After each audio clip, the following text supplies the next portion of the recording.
Alright, so for today's do now, I'd like you guys to go ahead and FOIL out these three sets of parentheses right here. It shouldn't be anything too crazy, but we're going to use it for our lesson today. So go ahead and pause me and FOIL these out. Probably shouldn't even have to show work. But yeah, I'm going to put my answers up here, and that'll be good.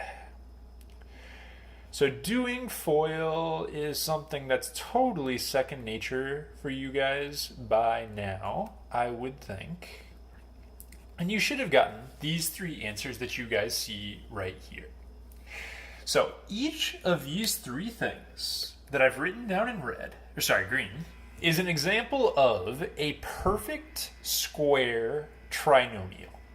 A perfect square trinomial is when you take a binomial, a little two-piece parenthesis, and you square it. So these guys all have special names, perfect square trinomials, and if you were to do magic numbers and factor this guy, it would be x plus 5, or in other words, x plus 5 squared. It turns out that there is a pattern in every single perfect square trinomial, with a 1x squared anyway. And the pattern has to do with the connection between b right here and c right here. In other words, if I see this number right here, this 10 part, I should be able to predict this 25. If I see this negative 16, I should be able to predict this 64. If I see the 24, I should be able to predict a 144. So take a minute and pause this and see if you can figure out the connection. How can I get this last number if I know the middle term right here? Okay, so give that some thought and pause until you come up with an answer. But the actual pattern to these problems here, now that you've hopefully had a chance to think about it, if you take half of this number right here, half of 10 is 5, 5 squared is a 25. Half of negative 16 is negative 8, and negative 8 squared is positive 64. Half of 24 is 12. 12 squared is 144. So in symbols, if I were going to write down what this was, to get C, what I do is I take half of B and I square it. So that's kind of the connection in algebra between C and B. Take half of this number, square it, and you get C. Also, in each of these problems here, I could do magic numbers to factor these guys in green. But actually, if you look, I wrote down for each problem what that half was going to be. Notice that it's the same thing that's in my original parenthesis. So if I didn't give you this top part right here, and I only gave you this guy, if you take half, you would know that this factors into x plus 5 squared. This is x minus 8 squared, x plus 12 squared. So it's basically a shortcut for factoring these kinds of problems as well. Perfect square trinomials are a really big deal, and we'll see why as we move through this video segment here. But let's look at these bottom three examples and practice the pattern we just figured out. So for each of these problems, I want you to figure out what number goes in this blank to make it a perfect square trinomial. So this pattern here holds. And then I want you to actually factor the expression that you get. So go ahead and pause and try those out, and I'll talk you through them. What you have to do to make a perfect square trinomial is take half of b. So if b is a positive 8, half of that is a positive 4. I always like to write down the half right here before I square it. 4 squared is a 16. So that has to be the number in the box right here. This guy will factor into, if I did magic numbers, it'd be x plus 4. That's why I like to write down the little half part squared. If you don't believe me on that, my magic numbers would have to add to 8 and multiply to 16. They are 4 and 4, so it does work out. Okay? Next example, half of negative 14 is a negative 7, and negative 7 squared is a positive 49. Even if this number is negative, when we square a negative number, we still get a positive. And if I were to factor this, it factors into x minus 7 squared. The last example here is a little tougher because half of negative 9 is a decimal. It's a 4.5. It is actually better, and I want to see not a decimal, but a fraction when you write these down. Half of 9 is just 9 divided by 2. Leave it as a fraction for these. It actually makes the problem easier. I don't know what 4.5 squared is off the top of my head, but I do know what negative 9 over 2 is, because all I have to do is negative 9 over 2 times another negative 9 over 2. That's just 81 over 4. And if I do magic numbers, we usually don't do magic numbers with fractions and decimals and stuff, but if you did, you would be able to factor this into something with a fraction involved. So this pattern that we're practicing right now is a really, really big deal. And we'll get to why that is, but before we do, I actually want to talk about all the different ways we've learned to solve quadratics so far. So way back in, I think it was lesson 2-5, we learned our first method, which was the square root method. The square root method works when there's only a squared term, not a regular x2. I don't know if that's the best wording in the world, but basically it works on problems like x squared equals 9. It does not work on problems like x squared plus 3x equals 9. So square root method was cool, but as soon as you see a regular x in the problem, we're kind of out of luck. Then we learned about factoring. And solving by factoring is wonderful if there are magic numbers. So if it actually has magic numbers, then it's great. Like if I give you x squared plus 7x plus 10 equals 0, that's awesome because that factors into x plus 2, x plus 5, and then it's super simple. You get your answers. But if I give you like x squared plus 7x plus 1 equals 0, you can't factor it because it's prime. So that was all good. And then we learned about graphing and finding x-intercepts. So let's say I graphed my parabola, and my parabola looked like this. That would be awesome because then I can just find both of those x-intercepts, and those are my answers. So this would be a good situation. But what if I graphed a parabola, and the parabola looked like this? So this parabola doesn't have any x-intercepts, and this is actually what happens when the answers are imaginary. So if you see a parabola that never ever hits the x-axis, that actually tells you the solutions are imaginary.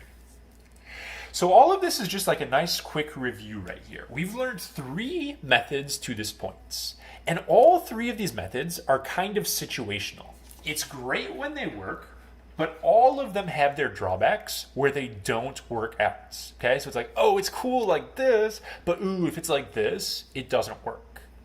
There is value in having a method that works no matter what. So any quadratic you see, you can know that the method will work. Completing the square is our first method that always, always, always works. If you give me a quadratic, it can be solved by completing the square. It's not always the most fun or efficient way. Like if I saw a problem like this, factoring takes like 4 seconds. Completing the square is a little longer, but the benefit to it is that it works on every single quadratic, which is really good. So I'm going to end up breaking this video into 2 parts here, but I want to talk about basic solving problems. We're going to do these 2 examples here, and then we'll split it off into the next video. So when I look at a problem like this, we review our methods right here. Can I do the square root method? That was my first option. Square root method is going to be a no because I have a regular x. Well, okay. Can I do factoring and magic numbers? Well, this problem doesn't have magic numbers, so that doesn't work. And if you graph it, it's going to be one of these situations right here. So this is actually a problem that can't, actually I think this one does have graphing solutions, but this is a problem that wouldn't be very easy to do using our other methods. So let's practice doing it with completing the square. So what you do first when you're completing the square, you want to have that nice little pattern that we talked about between this number right here and this number right here, that half of b squared thing. But actually, unfortunately, this 4 isn't the number that we want to have. So your first move in completing the square is clear away the number that you don't want. 4, you're not the number I want right now. Get out of here. Move over to the other side. Okay? Most methods we learn like an equals 0, but this is actually a method that's not the case. You move the plain number away. After I move that over, what I'm also going to do is I'm going to go ahead and put a box where that 4 used to be. 0 minus 4 for this side is a negative 4. And I'm going to figure out what number I actually want to put in this box. So what I'm going to do is I'm going to take half of b. Half of positive 12 is a positive 6. And I write that down. 6 squared is a 36. But here's the thing. I can't randomly look at a problem and be like, I want to add a 36 right here. That's breaking math to just do a 36 to a problem. But if I do that 36 on both sides of the problem, it actually is allowed. So every time you do that box, you're actually going to put the box on both sides of the problem. I'm allowed to add 36 if I do it on both sides, and that's totally cool. Why is that helpful? This just seems like a lot of crazy steps right now. Well, once I put this correct number in the box, this 3-piece guy factors really nicely. It factors into x plus 6 with a squared. Okay? Anytime you have a perfect square trinomial, it factors from 3 pieces into 2.